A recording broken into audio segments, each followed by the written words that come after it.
తెలుగుదేశం పార్టీకి సంబంధించినటువంటి నేత క్వారీ పంచాయతీ వ్యవహారంలో ఆ నేత అఫీషియల్గా ఒక స్టేట్మెంట్ ఇచ్చారు. చిత్తూరు జిల్లా గంగాధర్ నెల్లూరు నియోజకవర్గం టీడీపీ ఎమ్మెల్యే దామస్ అనుచరులు 50 లక్షల పంచాయతీకి సంబంధించిన ఆడియో ఇటీవల లీకే కలకలం రేపితే ఇప్పుడు తాజాగా ఈ ఆడియోలోని ప్రధాన వ్యక్తి హరీష్ యాదవ్ ఆదివారం ఎమ్మెల్యే ఆఫీసులో మీడియా సమక్షంలో సంచలన వ్యాఖ్యలు చేశారు.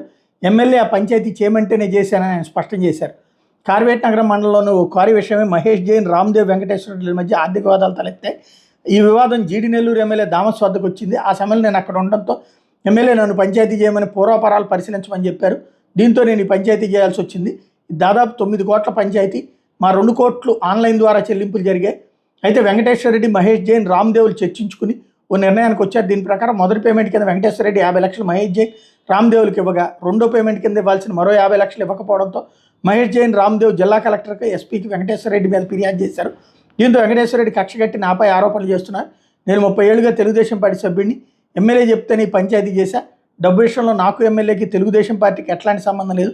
ఆడియోలో మాట్లాడింది నేనే, ఈ పంచాయతీలో ఒక్క రూపాయి కూడా నేను తీసుకోలేదని చెప్పుకొచ్చారు.